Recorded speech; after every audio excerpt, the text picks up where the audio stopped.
share, they are underlined, like in the presentation, and I'll obviously call them out. But just so you know, I really want this to be not to be anything but your typical motivational workshop. This is really your ticket to fulfillment. And I know that you've been trying hard to, accomplish some aspirations and goals in your lives. And this is the process that has worked for me and what I take my clients through. And I guarantee that if you were to follow this workshop closely, you'll leave with some great freedom. All right. So where are we here? Okay, I think that's how we go. Perfect.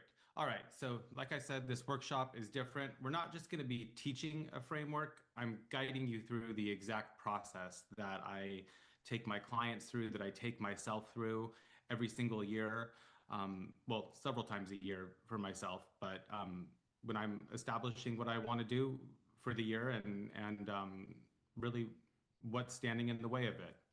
So, if you wouldn't mind, do you want to share what you're craving more of this year in 2026 in the chat? I'll give you a second. And I really want you to, there's no wrong answers. Um, it could be a feeling, it could be a destination. And hey, Michael, good to see you. Good to have you, rather. I have you muted.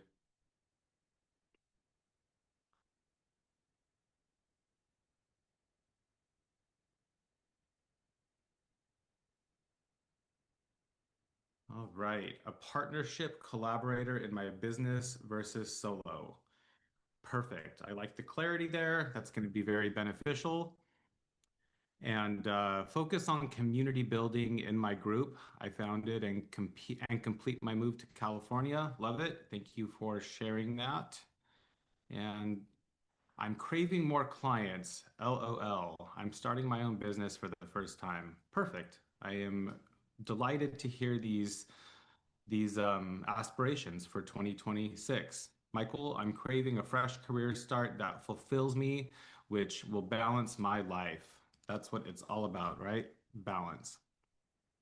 Okay, so during this workshop, oh, sorry, during this workshop, you'll have the chance to think and, share and reflect. And I really want to allow space. So during the prompts, please feel free to ask any questions, and I'm happy to answer anything that comes up.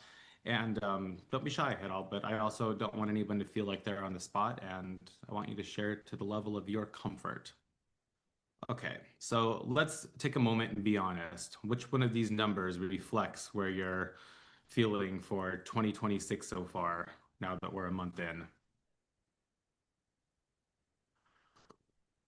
Is it overwhelming, or are you doing okay? Is there just a lot of work to do? Or is it like, what am I even doing? I like the what am I even doing one. It's I've been there.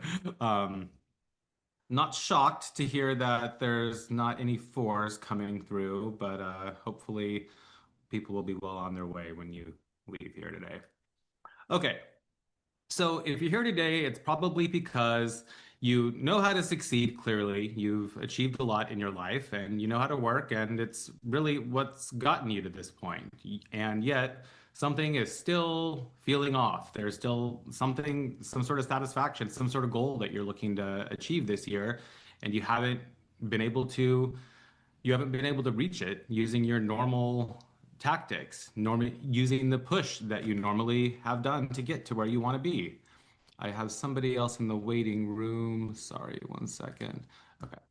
Um, so if you're here, it's probably because you've identified that this is definitely not the way that you want to feel at this point in your life. You want to have the success that you've always desired and you've worked hard to get.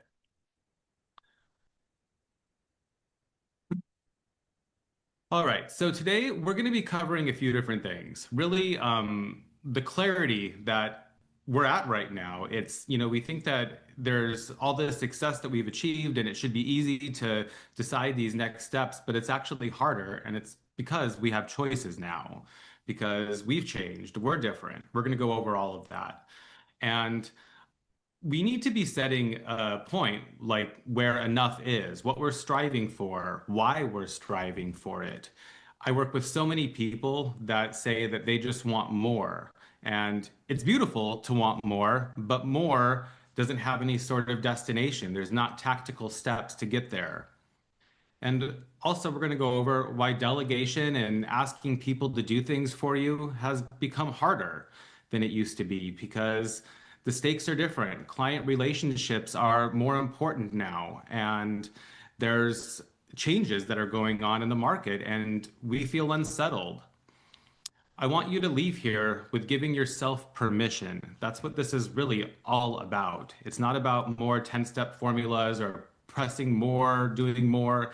It's about having permission to really go after the desires that you have.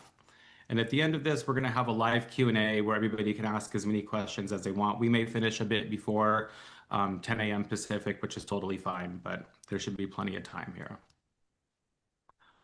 All right, so many of you know me. I'm Matt. I work with business owners, generally who are not looking to push more. They're not lacking drive. They're not lacking ambition.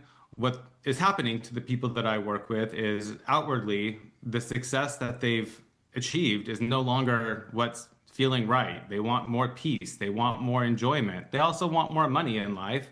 And I help them get there. The problem is that the problem is that it's not normally the problem. The clients that I work with, they need to unlearn patterns, and they're patterns of pushing and striving and doing more and more effort, and without turning them and excuse me, and we work together to slow down some of these patterns and to get you the freedom and enjoyment you want out of life. One of my clients recently, this was just mind-boggling. This happened, well, not mind-boggling, but it was so beautiful. The bottom left-hand corner. This was yesterday. He's a Berkeley MBA, actually, has his PR firm, and he just texted me this yesterday that his prior client was at 4,000 a month, and he just signed a $21,000 client yesterday because he would have lowballed himself prior and he was lacking the confidence that he needed to stop working so hard and actually value his services correctly. Another one of the clients that I've worked with, I really love this one because it destigmatizes really the work that I do. He said, "What we've accomplished together has been the best coaching and therapy I could have asked for." I don't pretend to be a therapist by any means, but I don't know how one would attack one part of life without looking at it holistically. The clients that I work with, we talk about everything and we bring it all together. We unlearn the patterns that have kept us in the places that we are in right now. Another client, he found me on Google and we talked about really him having more time for the CEO responsibilities that he had lost focus on. And that's a lot of what we're going to be talking about today, how we get ourselves out from working in the business to working on the business. Here's a little bit about me on paper, success on paper, a narrative that I strongly challenge.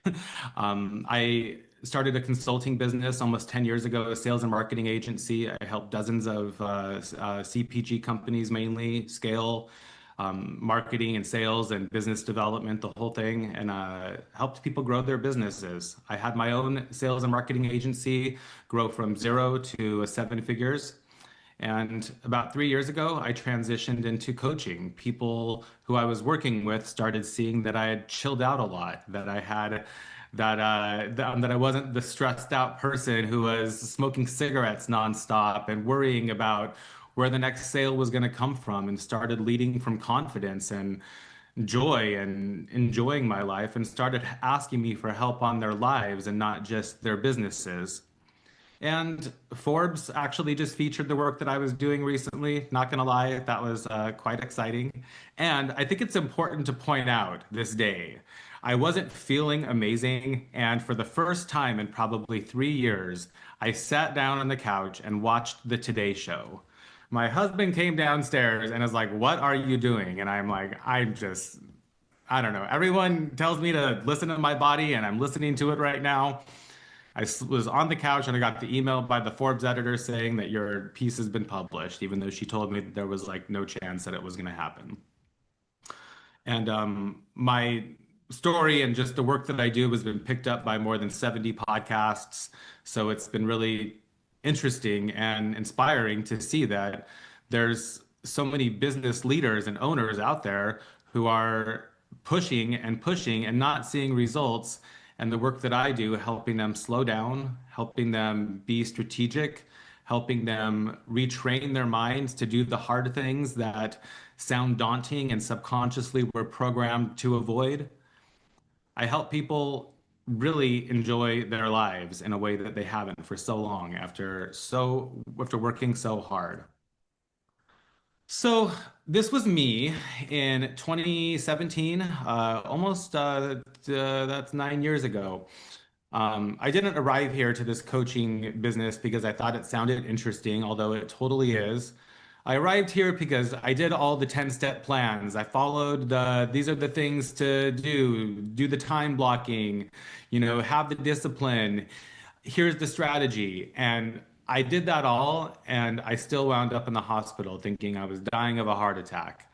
And I actually had two hospital trips over the course of about 2 years, and it was a turning point. I recognized my body knew what was going on, and I needed to let my mind honor what was happening. I remember back to probably my worst day ever. I was living in New York. It was like January. I was walking around Madison Square Park worried. I didn't know emotional health mattered. I didn't know like psychology affected us. None of this. I just thought you push and you make money. I'm walking around. I was worried. I smoked an entire pack of cigarettes. It was like January. It was freezing. I was wearing my jacket and everything. And I was just like, what the heck am I doing with my life? Michael, everyone else has it together except for you. I know what it's like to think everybody else has it together but you. Not very many of us have it together completely. And that's really what's driven me to this work. I feel like there's so much out there that's like, here's the 10-step plan to follow. Here's what you need to do to get here. And it doesn't work that way in my experience. We get there by we get there by being honest about how we're feeling, what's going on, what's standing in the way, what our fears are, what exhaustions we have. And we learn that clarity is kindness. Being honest and open about things is really the only way. All right. Somebody just joined. Welcome, Leanne. All right, everybody. So if I would have known this sooner, things would have been a lot different. But I've come to realize, read tons of books, listened to tons of wise people, talked to people who have ultimate fulfillment in life, and realized we are supposed to be creating the life that we actually want to live.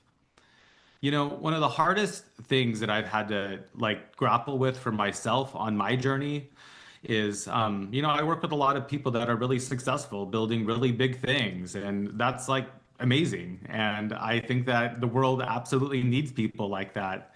It's been really interesting over the past like few years to really dial into who I am and what I really want for myself. And as I started introspecting, really getting clearer, working with my coach on this, I realized that I saw my grandparents retire at 55 years old, plant themselves on a couch for about 30 years, and that's not the life that I want. I don't want to be working super hard until I'm 80 years old, that's for sure. But I really realized that I want to work till I'm 70 years old, in a little bit, maybe 75, maybe even 80, doing something a lot less strenuous, obviously. But when we create a life that we enjoy living, we are not so eager to get out of that life. And the retirement model, the savings model, the investing model completely changes when you're not like looking at it with a stop earn date of 60 years old or whatever it might be. There's no wrong way to do it either. That's just my story. So, you're not alone. We're not alone. The society is built with billions of people who've gotten caught in the race, and we're lucky if one day we wake up and realize that our life has somewhat veered off track, and we want to get it back to a place where we're enjoying the clients, we're enjoying the business development process, and our life is moving with ease. I'm gonna stop here. Anyone want to share anything that's coming up for you? No pressure at all.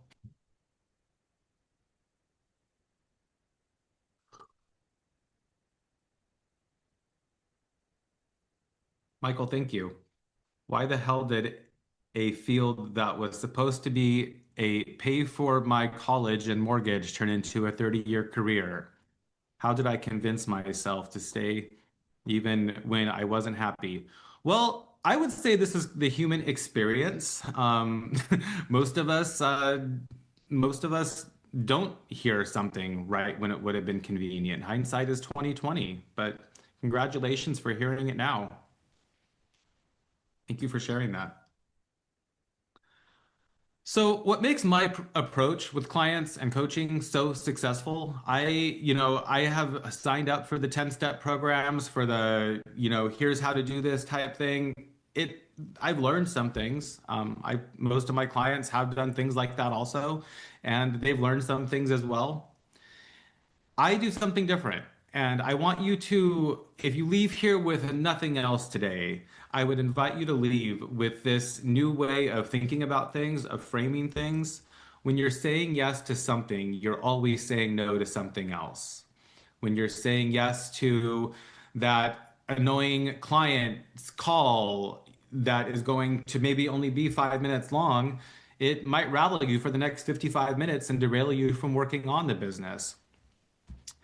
I can give a ton of examples, but we are always saying, for me right now, I have some big ambitions and I've dialed back my social life a tiny bit, and not like in a bad way, but I honored that when I'm, spending all Saturday doing stuff with friends, I'm not getting time to work on my, you know, creative side or whatever.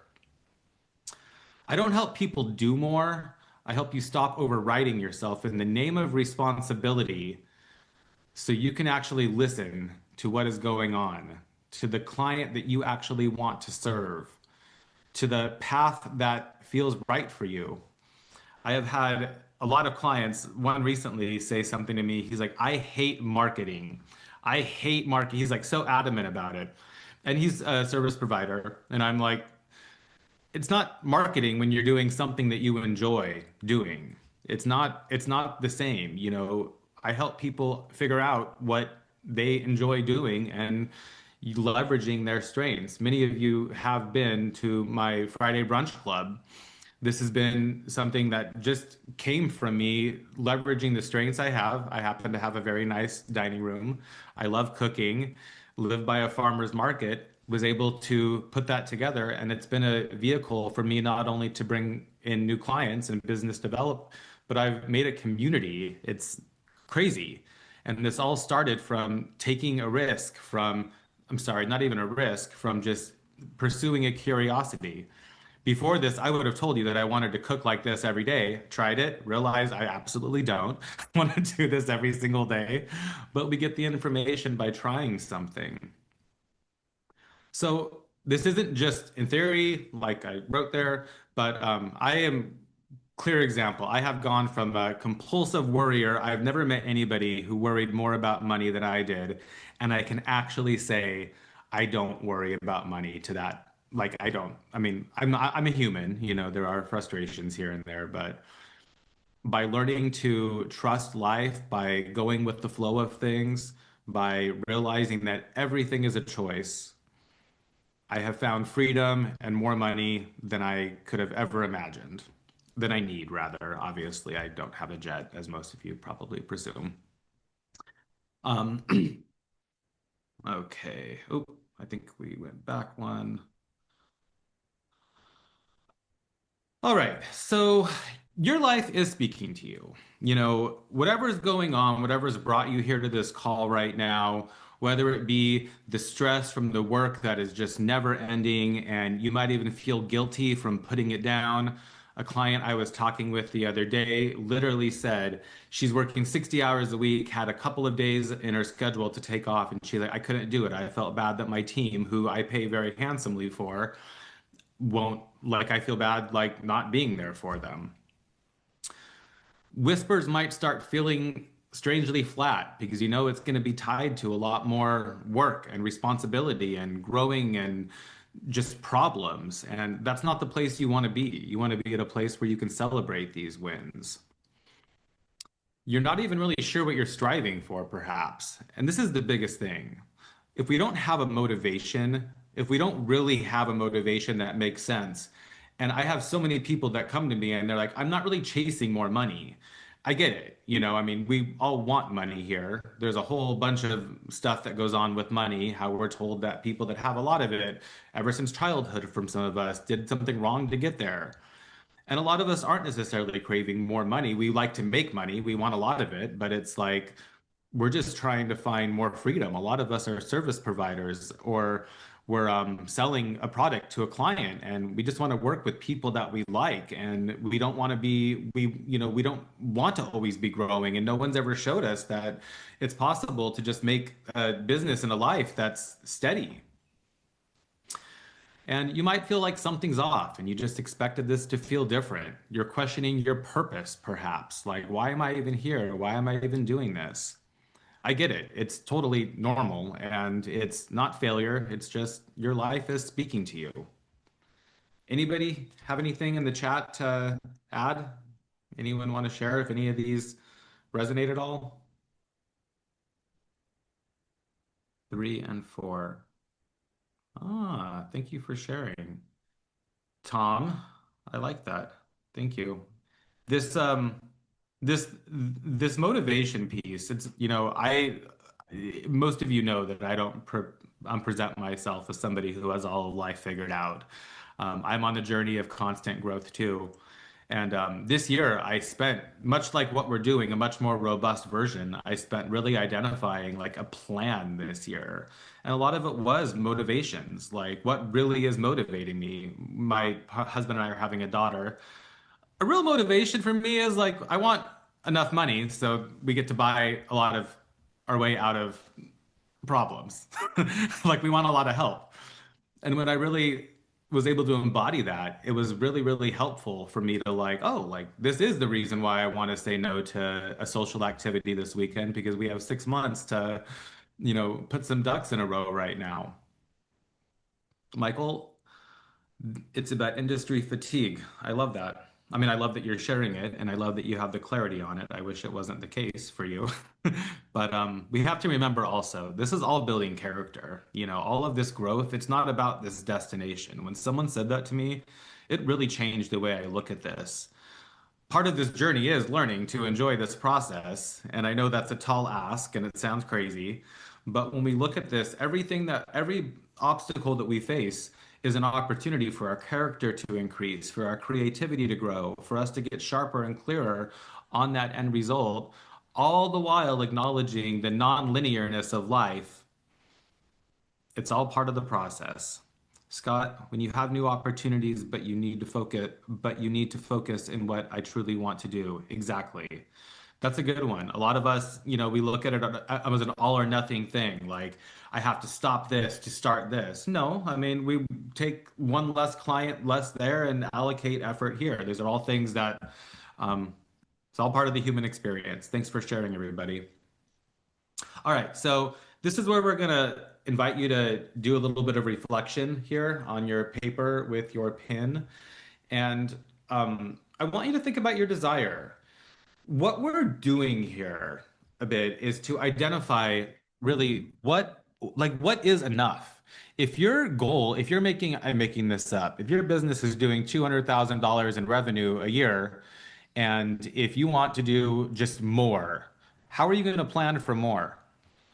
If you want to do even $2 million a year from 200,000, that's doable, but there needs to be a goal here. We need to look back and see what's worked. Okay, well, I want to 10 times this revenue, so we need to get, more of these clients. We need to, sell these types of services. And I'd invite you to think about something, this doesn't have to be overly robust or thought out, but think about something you really want. You know, Something for me might be like, I want to just have, I don't know, I mean, I want to have $10,000 more a month coming than what I could possibly ever spend, so I don't have to think about money at all, ever, you know? And I want you to also think about the effort that you've placed on this, something that you have put your normal effort towards, the discipline that you bring, I'm gonna just pound this out from 11 p.m. till 1 a.m. type energy that maybe used to work. This is the biggest challenge, and just really identifying what is that desire. I had it's interesting. I'm very interested in this topic of what I sort of call self-sabotage, the upper limit problem. We're oftentimes afraid to say what we want because it means that we're going to have to make some changes to go after that. And they're not, and it's a subconscious thing. We all have this. Juma, I want the home of my dreams, which requires a lot more money than I've had so far. Great. I think that is a perfect desire for this, and it's broad, and we're going to dig into that. Thank you. I'm going to give you guys a minute or two. Does everybody maybe in the chat just comment when you're complete? But we can take a moment here.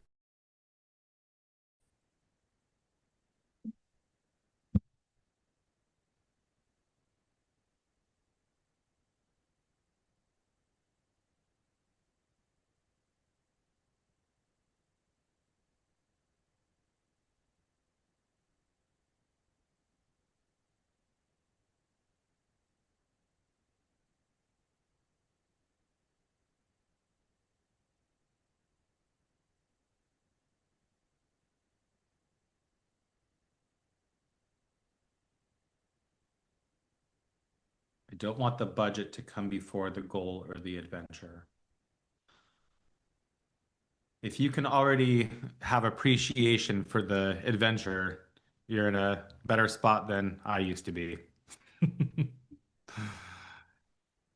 It's really like, asking ourselves, what is this goal? Like, what is this end goal? I mean, what happens there? We're going to be done. Is everybody complete?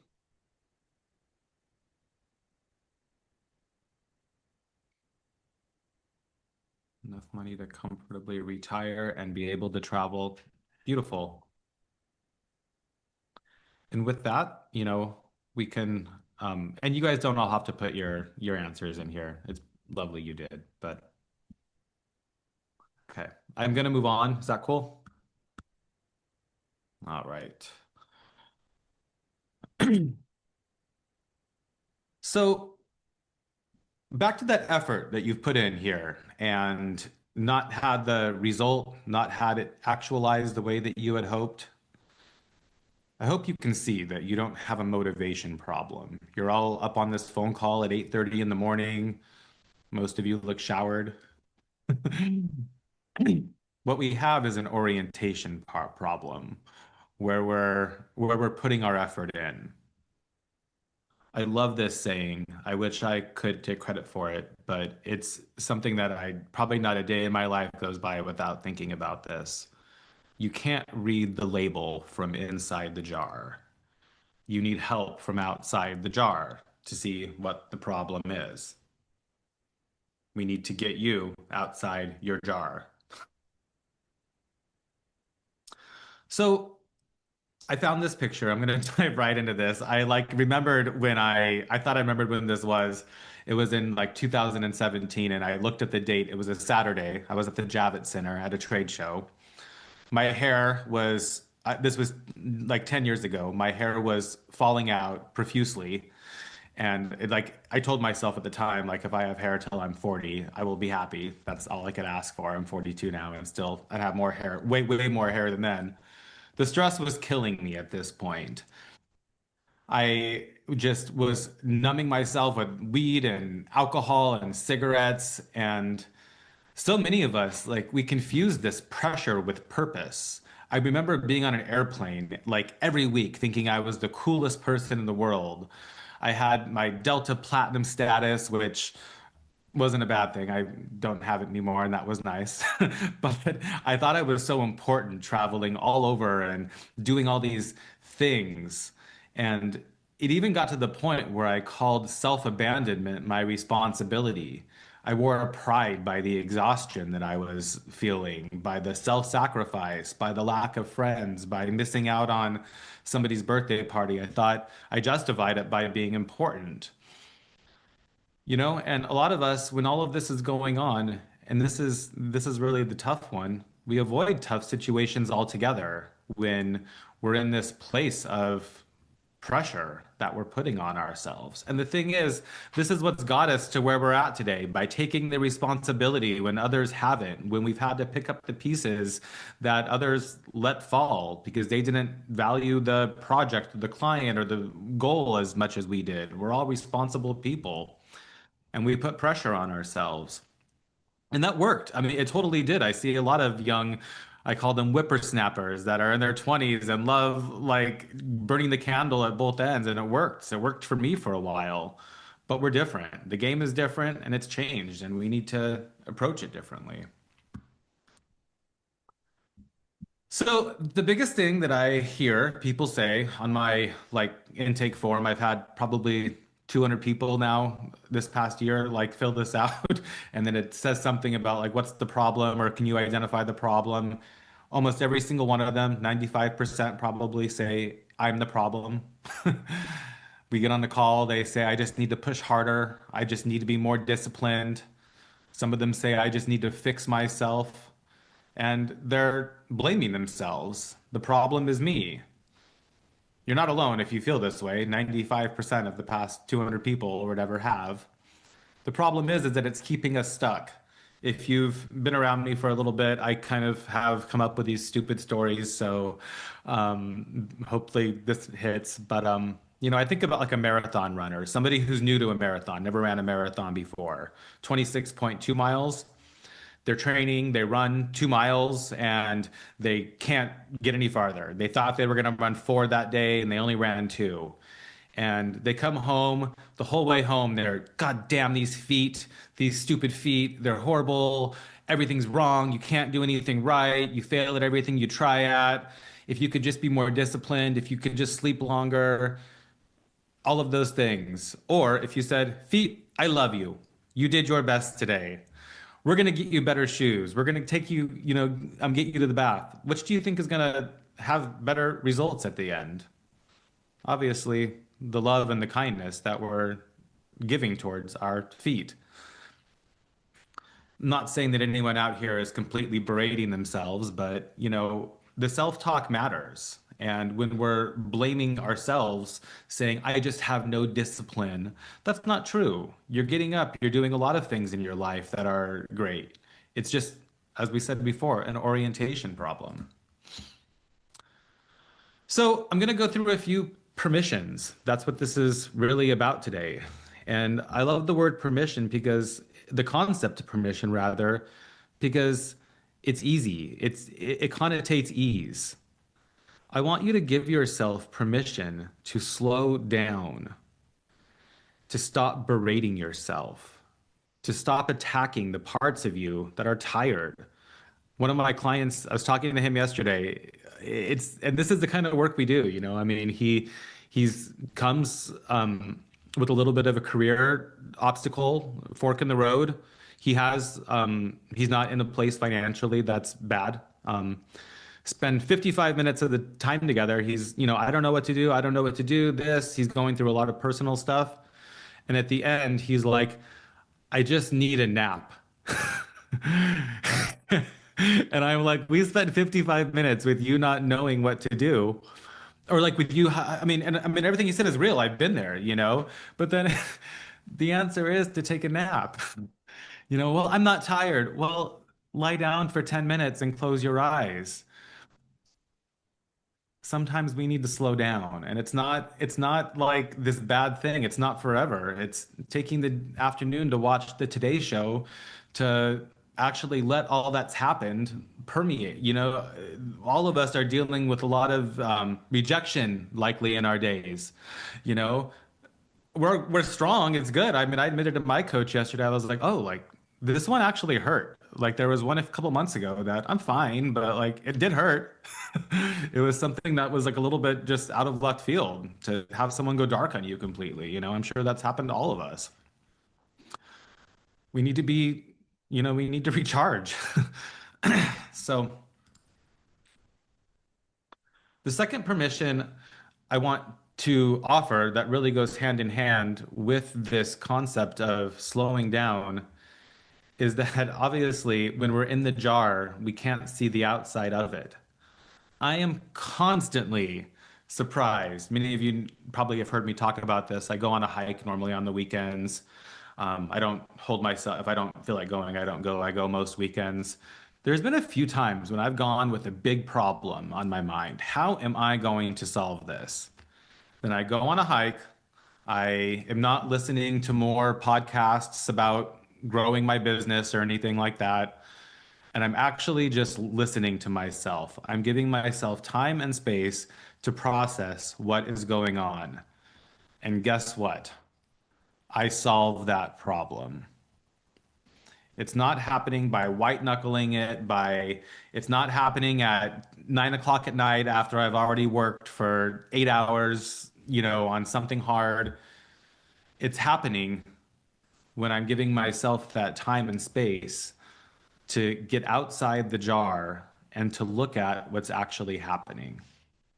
If anybody's into yoga, I'm a big proponent. A good walk is a great alternative. Taking some breaths. I like baths. All of this helps. Our culture rewards us for behaviors you describe. Society tries to define success, which usually pushes us to burnout. Exactly. Exactly. And we all know this narrative. I mean, this is why, this and look at, I mean, all of us here are entrepreneurs and, think about how much we struggle, how much we struggle with self-belief, how many times we put so much effort in the wrong direction. It sucks sometimes. And it's why most people don't want to do it. My first coach said to me when I had just started my personal development, she said to me, she's like, Matt, most people don't want feedback. And I'll never forget that. It's true. Most people don't want feedback. And everybody here, there's I think 7 of us, we all want feedback because we know it helps us grow. You can give it to yourself, and I'm giving you permission. I guarantee you that if you take that couple of hours at the coffee shop on a Friday afternoon, Saturday morning, Monday morning, whatever it might be, to just work on that business, to let yourself solve some of these identify and solve some of these complex problems, you will be in a completely different place. The third permission I want to offer you, and I know that this is going to feel uncomfortable, because it is uncomfortable.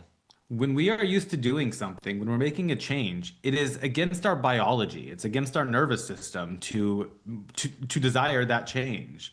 We our bodies are trying to keep us safe and keep us in our patterns and keep us comfortable. And I don't know if this resonates with you, but for me, slowing down felt so irresponsible, taking that time away from working in the business, from making more calls, from answering more emails. It feels irresponsible to do that when we are programmed to be producing and to be doing more and more and more. I think everybody here probably has a background in corporate work where it's a whole different ballgame. Somebody's kind of telling you what to do. There's a process laid out. Somebody's identified where we're aiming in the very least. And we're able to do a lot more work in a situation like that, where when we're doing something new, when we're having to decide the direction the ship is going to go in, we need to allow time. And that's a different part of the brain. And many of us need to probably be allocating special days for special projects and not be task switching 8 times a day. I am not passing any judgment or any admonishment, but I will say that it's very interesting. I can't remember a conversation I've had with a potential client or a client that is working with me saying that has not involved some diagnosing of some self-diagnosing of ADHD. And I definitely think that a lot of people are struggling with that from I'm in a real medical need. But a lot of people that are saying this are people that are task switching 15 times a day and trying to do different things. And I know for myself, as I've carved out special days for, I'm making this up, but business development, special days for client calls, project time, everything has changed. And my productivity has just skyrocketed from doing so. So I want you to think about, we're going to pause here for a few minutes and think about in 3 months, where do you want yourself to be? And along with that, or maybe if you can't exactly identify where you want to be, it might not be something like, I want to have $30,000 a month coming in, but it might be, I want to feel free. I want to feel, or maybe a little more specific than free, but I want to feel financially unstressed. I want to be able to get the home repairs done that we need. The dog needs surgery, and I want to be able to do that without worrying. Maybe it is something specific that I want to actually have that support person that I've been thinking about getting for a long time.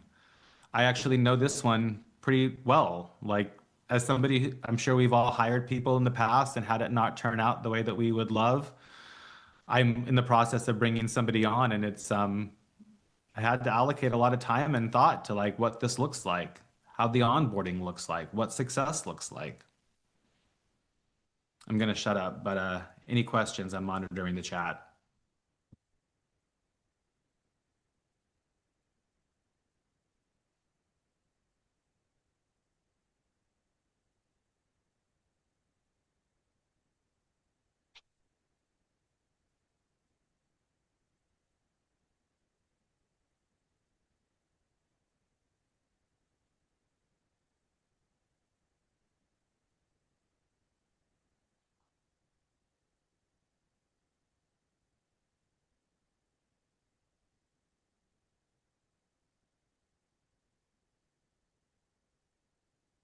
Next time I'll have some music for you guys. Sorry.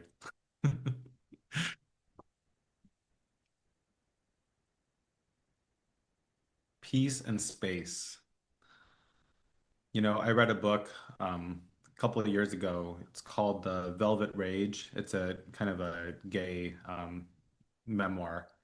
And at the end, he gave, this was a while ago, but gave like a list of like, I think it was things that we're aspiring for.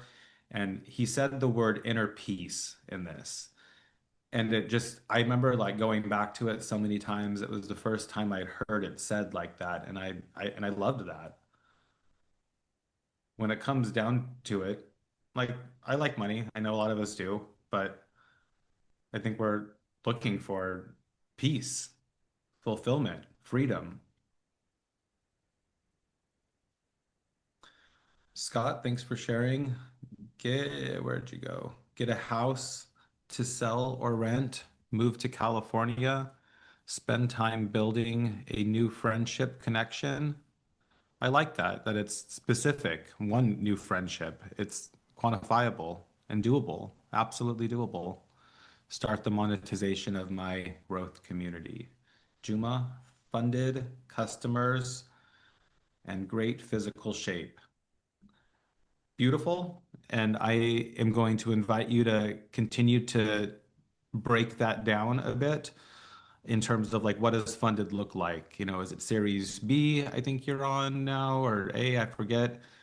How many customers and great physical shape? Does that mean losing 3% body fat? Does it mean 15 minutes on the, I think you said Peloton you have. Joe, I want to have a relatively steady flow of income so I can breathe and sleep well. Again, love it, and I think it's really concise. I would just invite you, and you don't have to share this with me or with the group, obviously. But what does that look like? How many clients? What sort of, many of us probably have different tiers. Is it, a weekly client and a couple of projects? When we break it down like that, we get to develop the path to get there. Tom, thanks for sharing. Same for you. I would really invite you to identify what that looks like. Is it one more client? Is it two more? Is it one more super strategic one that you're getting $21,000 a month from for 2 hours a week of work? Leanne, my first coaching client, excellent health, overcoming health issues, all of the pieces of the wheel of life fulfilled. Again, I would invite specifics there, and you don't need to share these with me right now.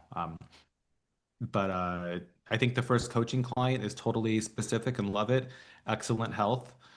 I love the aspirations, but most of us aren't going to go from non-excellent health to excellent health in 90 days. So identify something that you believe that you can achieve. Overcoming health issues, specifically what those might be, and all the wheels of life fulfilled.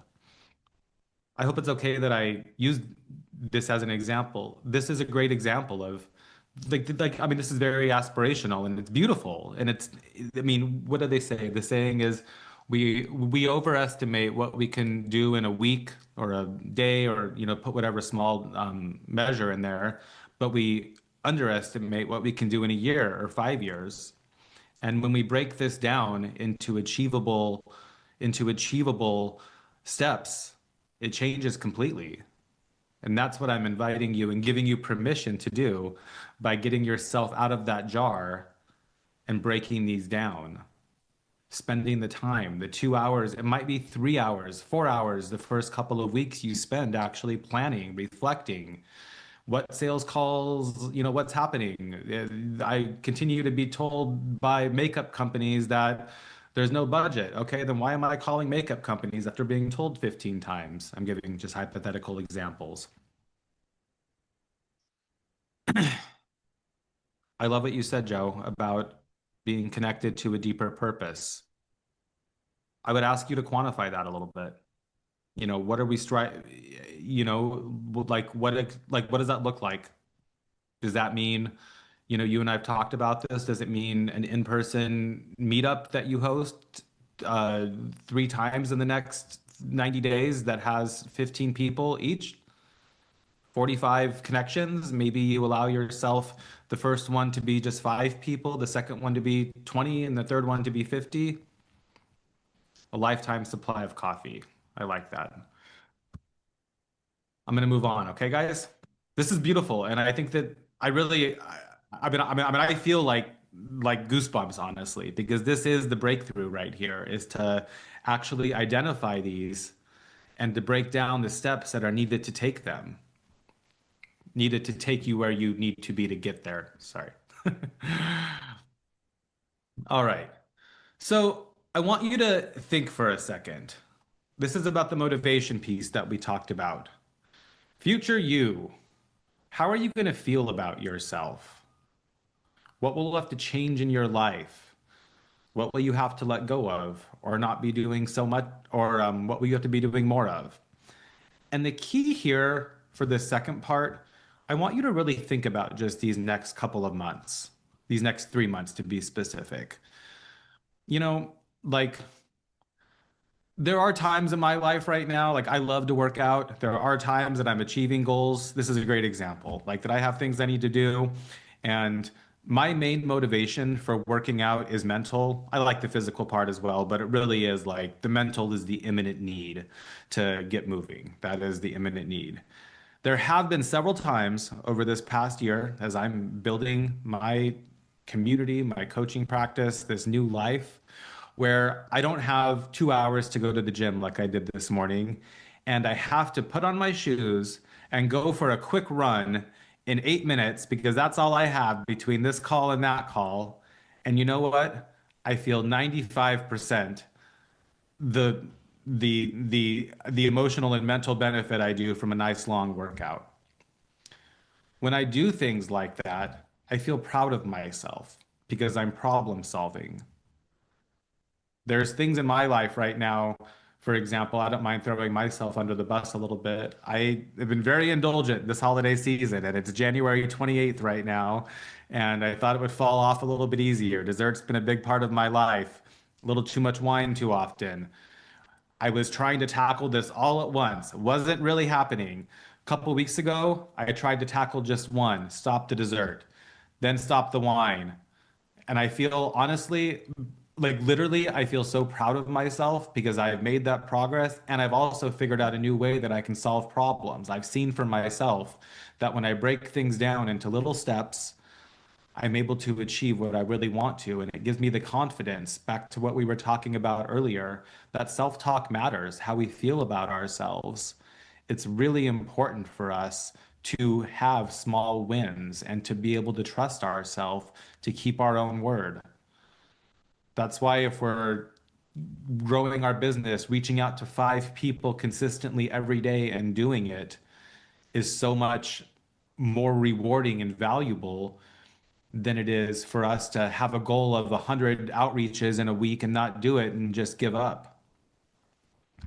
You're welcome to share in the chat. I think at this point I'm seeing you do that willingly, so I'll be monitoring that.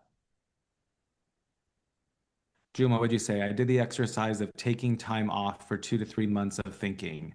It helped me launch my company. I love that. So taking yourself off, can you say a little more? 2 to 3 months of think, like you didn't think for two, or like you, I'm curious.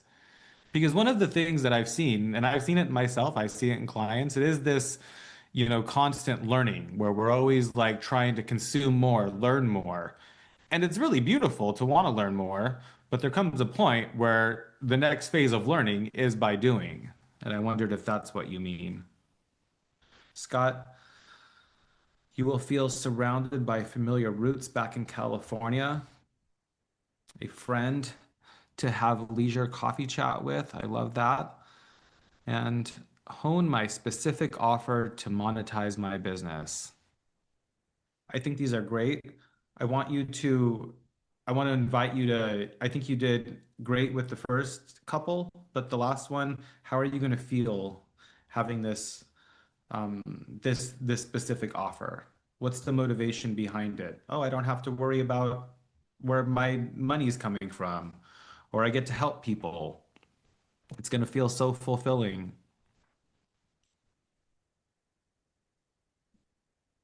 It's really important.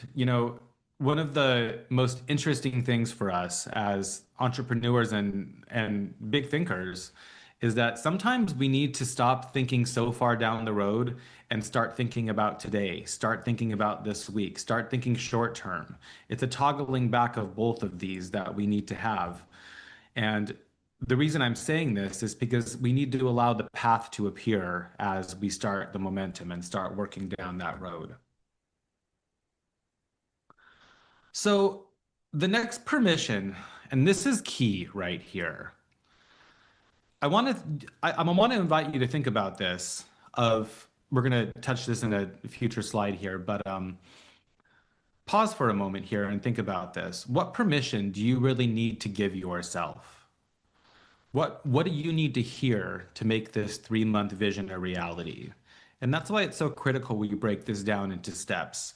For you to say, I'm making this up, but I think you said fully funded or whatever. Like, I'm not sure how to, I'm not sure what permission you would need to give yourself to be fully funded, or maybe you didn't say fully, to be funded. I do know what sort of permission you need to give yourself if you want to raise $1 million. We decide that, I'm making this up, but, I'm looking for 10, $100,000 investors. So the permission is to send out, 5 emails a day or 5 emails a week or whatever it might be to invite 3 people to coffee. The permission to look like an idiot as we do something for the first time, which my writing coach actually said this to me the other day. She said, Matt, I just admire your ability to put yourself out there and look stupid. And I mean, I admire it too. And I think that I really have to, you know, I really have to remind myself, and I'm reminding all of you right now that, a lot of this discomfort, it's hard, and it's the reason most people don't do it. I want you to think about, and you can write down what sort of permission you would need to give yourself. Is it to start small with those baby steps, to start before you're ready, to not have that end destination in mind, and just remind yourself that this week your goal is to make a little bit of progress towards that direction? And what's your relationship with failure? What does that mean about you if you fail? I was listening to a podcast this morning with the Airbnb co-founder Brian Chesky, I forget his name. And this isn't like a completely unique story, but it's just like, he was saying that like he had a binder full of credit cards. Like, I mean, I'm imagining there must be 100 that are maxed out. Like, he's like, I can't, like this is our life. Like, he's like, we had no investors. He's like, piled up like everything I had in my Honda Civic. He's like, and it's just like, I think we forget. Like, do you think Elon Musk didn't have to sleep on a couch once in his life or something similar? I think we forget that like every single person that's achieved something grand has had some lessons along the way, some failures. And if we have the bigger the swings we make, I'm not encouraging you to make a swing that doesn't make sense for you, but the bigger the swing, the bigger the lesson, the faster the lesson. Okay, Tom, business development more a part of my day versus just pleasing clients. More face-to-face interactions. I love this. This is the biggest thing for like any service business. I've heard this so many times that it's like, everyone needs to keep themselves on this business development, working on your business um, track. I mean, a lot of people they get a whole book of clients and they forget that they need to be developing clients, and and again, it all falls under the working on your business versus working in your business. Giving yourself permission to cringe on camera. Well, welcome to the club. Good job. I'm really proud of you. I mean, you've really shown up in a much different way, and I've seen that in you. Has there been any backlash? Has anyone said anything negative about you? I think I'm seeing you shake your head. No, exactly. No haters yet. I'm looking forward to my first hater. That means I'm doing something right. Yes. Beautiful. Thank you.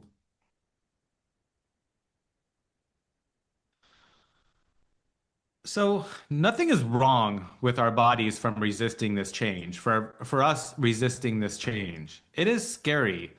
I'm not the biggest like acronym person here, but fear stands out. False evidence appearing reality, I think it stands for. This is life. We are supposed to do something scared. Many of you know I'm a yoga person. I'm a yogi, rather. You don't have to be a yogi, but one of the biggest lessons that I've learned, and I've repeated this time and time again, yoga invites us to consider the difference between discomfort and pain. We are not supposed to be sitting in a painful position where our knee is in a sharp shooting, painful spot. We are supposed to be invited to sit up straight. And when we're slouching because our core strength isn't strong enough because we haven't done a sit like this in a long time, we are invited to sit through that discomfort. And this all comes full circle. We need to be giving ourselves that recovery time, that slowdown time, that processing time, whatever we want to call it. Nothing's lazy about it, but to process all of this fear, all of this challenge that we're embracing, all of this attempt, all of the mistakes that we make as we learn.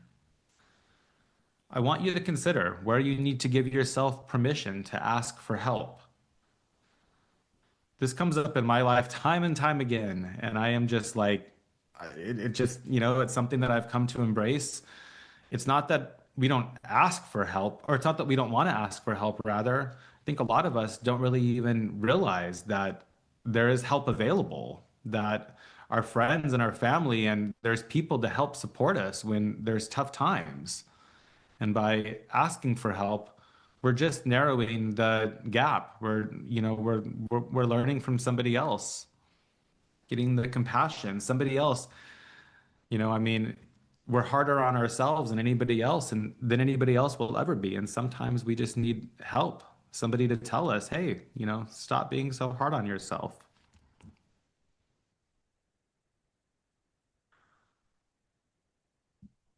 This slowdown time, this CEO time, it's not lazy time.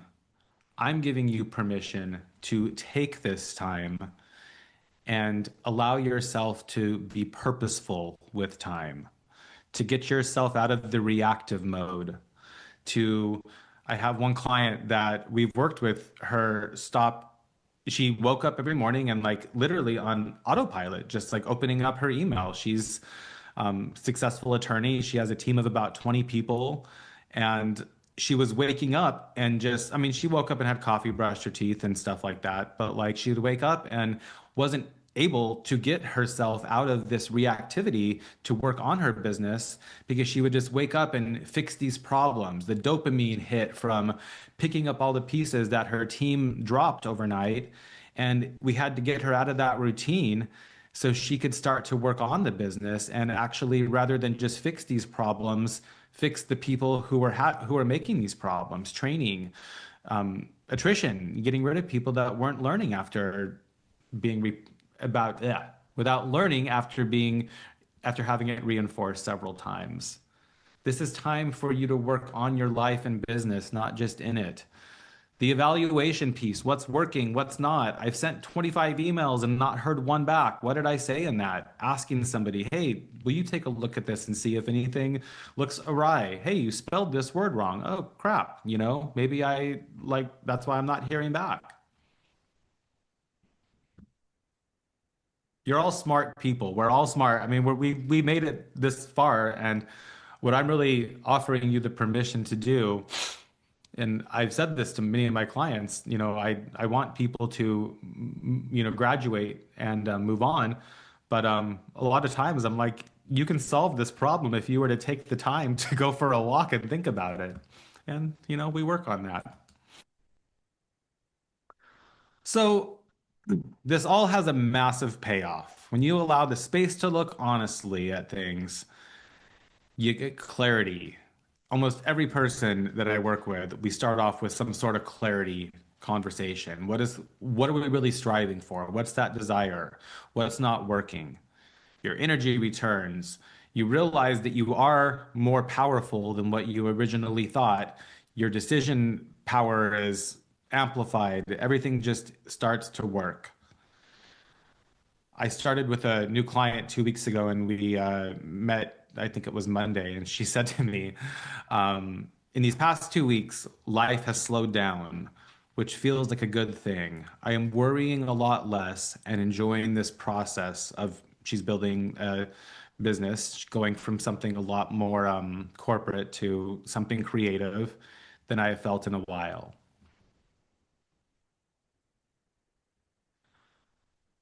The results, this works 100% of the time. Does that sound crazy? You can put it in the chat if you're not believing this. There is a book. I have probably recommended it to a couple of you folks. It's called 10x is easier than 2x. I have never done this. I have listened to this book 4 times. This last time I slowed way down. See, slowed way down. Did the exercises in a much more in-depth way. It invites you to identify your, I think it's unique ability, your, it's really about letting go of all these things, all of this, letting go of what they identify as the 80%, so we can work on the 20%. The book does a much more robust job of explaining this. I can explain it very well if anybody wants to connect later. But one of the most compelling things that they said in this book, they he said that with 100% of the people, the entrepreneurs he's worked with, 100% of the time, when they start taking more downtime, their revenue increases. He gives the example of if you have 2 focus days each week where you're working on your business, 3 days, they call them buffer days. So I've read extensively about this. At the end of the day, it's our job to sort of define what those mean. For me, the buffer day might be working with my clients, working with team members, where those focus days are much more project and CEO time based. And then taking two, he calls them rest days, I think. And he's up to 3 days in his life. And he said completely non-negotiable. Nobody can contact him on those rest days. It's not thinking about work. It's not reading books about work or anything. He says that 100% of the time his clients have seen results from this. And he gives the example. You have 2 focus days a week. Say you do 3 things each day for only 48 weeks a year. So that's giving yourself 1 whole month off. You're going to accomplish 288 things a year. Mic drop. If I got 288 things done in a year, I'd be pretty happy.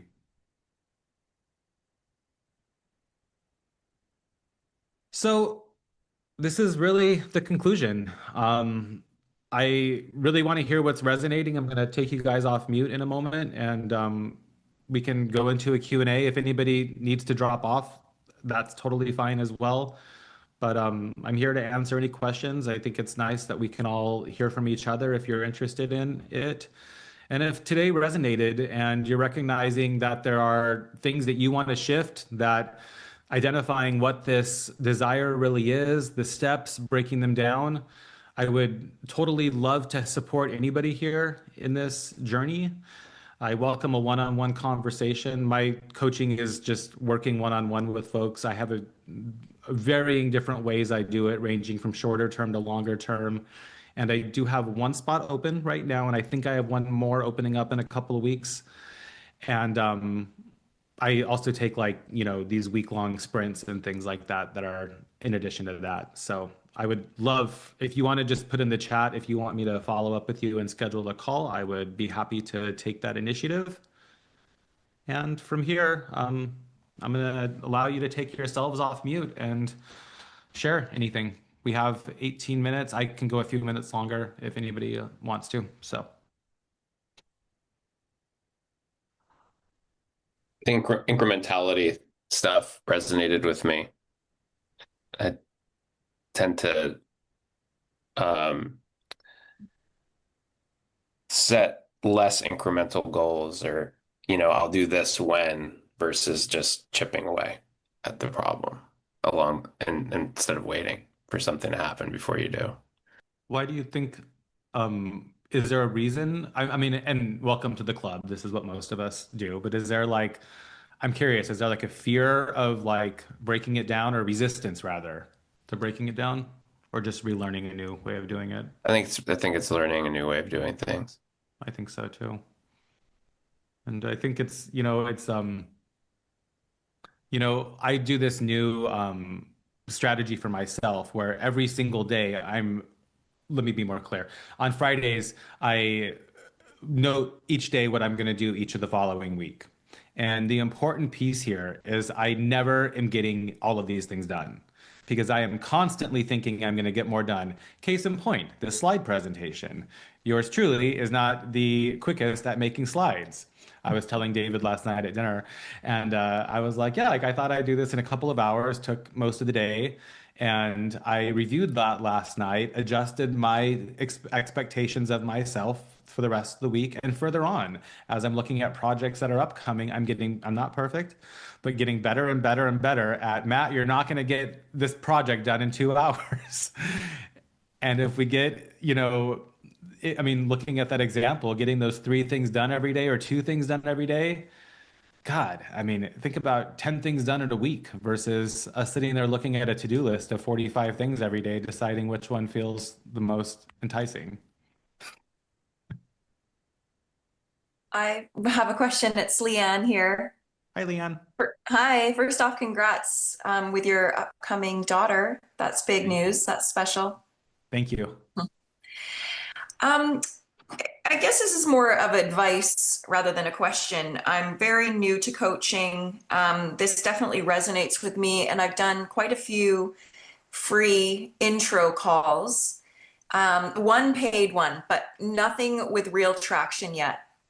And my overhead is tiny, so miniature budget. And I'd love to get some advice, if you have any, on the best ways to market. Basically how to get the word out there and to draw in those clients.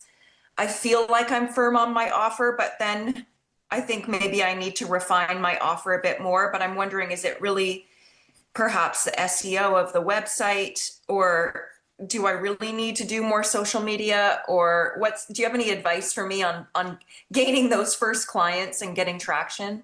Sure. And I'd be happy to connect with you offline for a few minutes and give Mhm. you a little bit more one-on-one feedback here.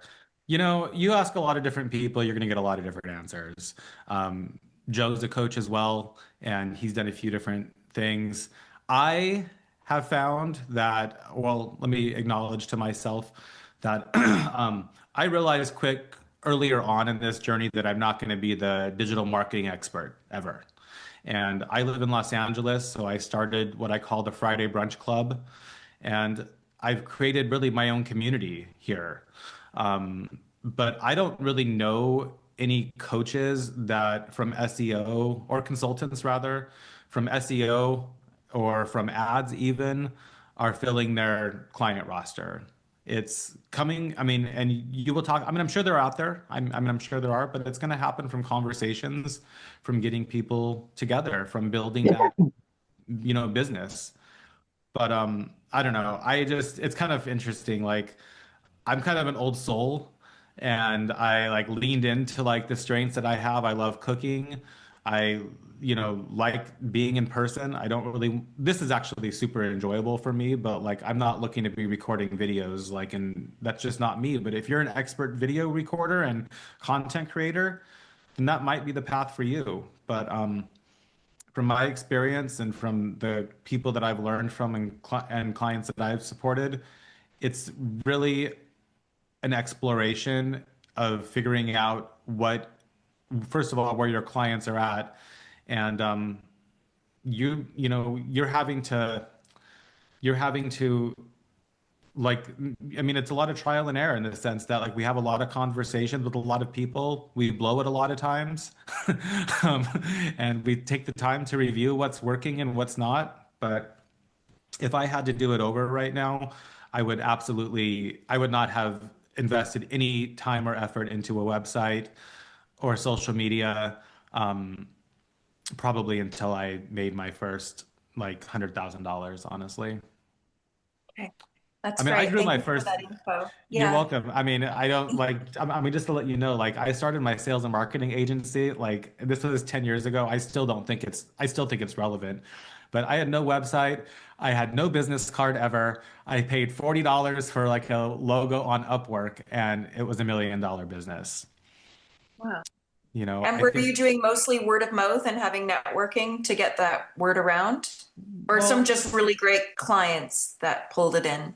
longer term clients, Yeah. I mean, yeah, so like I mean, longer term clients, but if you're working with, I mean, yeah, I mean, I guess what I'd invite you to consider, it's like how many clients, again, breaking this down, how many clients do you need for the year? 20 clients? Yeah. Okay. Do you need to, be speaking to, 1,000 people every day on social media to find 20 clients, or do you need to have 200 conversations with people on the phone or in person and convert 10% of them? Right. Okay. Hope that helps. Yes, it Yeah, does. that's Thank where I you. got the most out of the conversation, Matt, is like you said, taking the time to use it more wisely. Do you want to spend the money getting 1,000 leads from social media to building 10 to 20 new contacts where you can really discuss what you need to do? And the thing that I've learned the most here, Matt, and I appreciate you reminding me, is that stepping outside the jar. I'm very much looking into my own thing and trying to see how I can solve it and what my own issues are, instead of turning it around and asking other people to help me focus or to just step